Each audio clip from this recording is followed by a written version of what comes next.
Hey friends, it's Kristen with Christians Do Yoga, and today I want to teach you one of the most foundational postures there is in yoga, and it's downward facing dog. So you've heard this term down dog over and over, whether you're new to yoga or you've been doing it for a long time, but I just want to spend a few minutes with you teaching you how to just break down a down dog and what that looks like for you.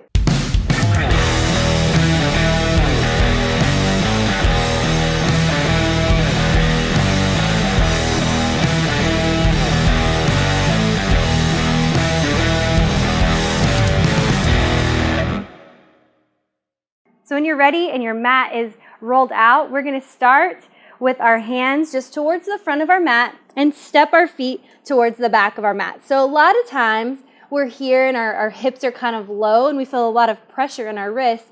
This is when we lift our hips to the sky. So listen, your knees can stay soft here. This may be your down dog today, and that's perfect.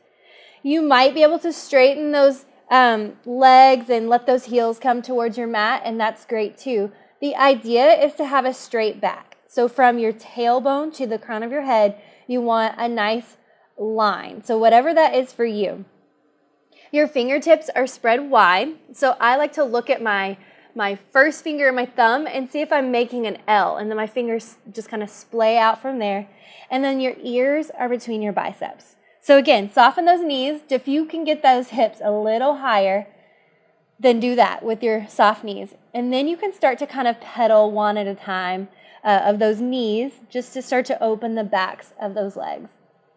So listen, this is a bottom half of your body posture. So if you feel like you're pressing into, if your wrists are feeling this, walk those fingertips either closer to your feet, which helps me to push, 65 to 75% of the weight into the bottom half of my body to take the weight off my wrist. Some people need to come out a little further so that their hands are further away from their feet. So they're more like an upside down V. So make this work for you to where you're getting that weight out of your wrist and you feel this in the low part of your body. So stay here for a few breaths just to kind of align yourself in this posture. And just breathe. This is a great place to start your practice or to rest during your practice.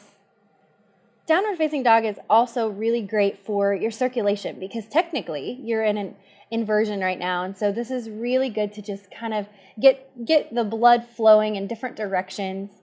It's also a very transitional pose. So a lot of times in your practices, you'll meet in down dog to move to the next portion of your practice.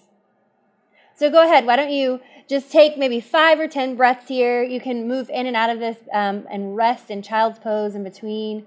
But go ahead and start to build your down dog practice starting today. Want more? We've broken down 15 poses you're likely to experience in a yoga class or video and created an easy-to-follow guide. We offer benefits, tips, and explain how to make each pose easier or harder depending on your experience level. Head over to posturebreakdown.com and download your free guide today.